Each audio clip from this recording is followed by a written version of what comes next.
Hello again, everybody, and welcome to the Meadowlands, where the Giants are inside getting ready for a big game against the Washington Redskins.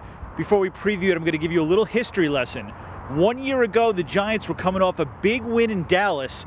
They had ended a losing streak. They looked like they were taking control of the NFC East. They were about to lock everything up, and what did they do? They came home and got crushed by the Washington Redskins 23-10. That's important to note this week because here they are coming off a big win over the Green Bay Packers, ended a losing streak. They look ready to lock up the NFC East, and the Washington Redskins are standing in their way. This is the kind of game where the Giants, who never play well with a cushion, often get in trouble. So I'm going to give you 3 keys for them to stay out of trouble this week and at least virtually lock up the NFC East.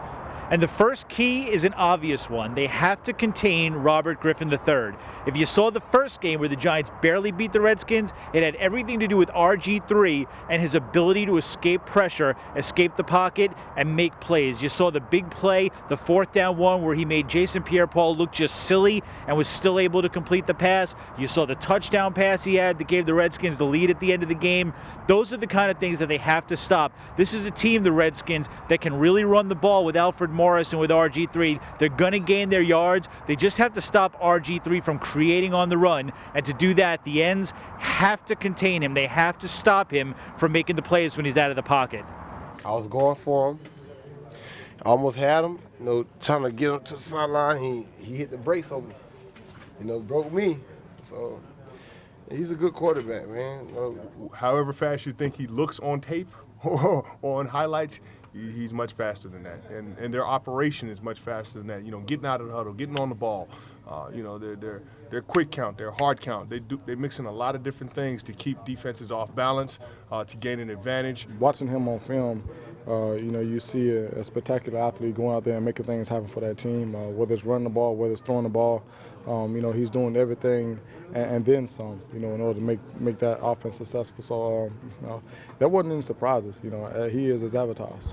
The second key for the Giants, get Hakeem Nicks going. This has been a problem for their offense all year long because he hasn't been the same player since week 2 when he had that big 10-catch, 199-yard game against the Tampa Bay Buccaneers. He hurt his knee in that game, and it's been pretty much downhill ever since. You saw signs in the Green Bay game that maybe he was getting a little closer to 100%. They need him going because when he's on that field, not only is he the best receiver they have, he takes a ton of pressure off of Victor Cruz, and that gets Eli Manning into a rhythm when he has those 2 options to go to.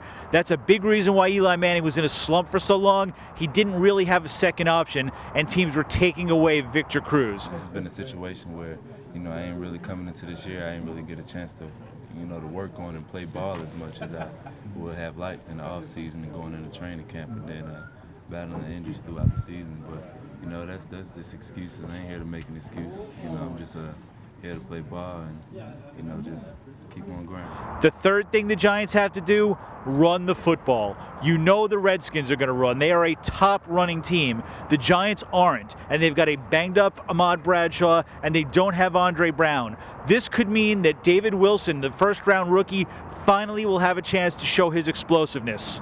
That's something that fans have been waiting for all season long because you've seen it in bursts. He's only had a few carries this season, but you've seen him be able to cut through a defense and get big gains. He probably won't be able to do that consistently. He needs to show a lot of other things, like he can move the chains little by little, that he can pass block, and most importantly, that he can hold on to the ball. If he can, Ahmad Bradshaw and David Wilson could be a very dynamic 1-2 punch, and that's what the Giants are going to need to hold off the Redskins, to keep RG3 off the field, and it's really something they're going to need down the stretch as well.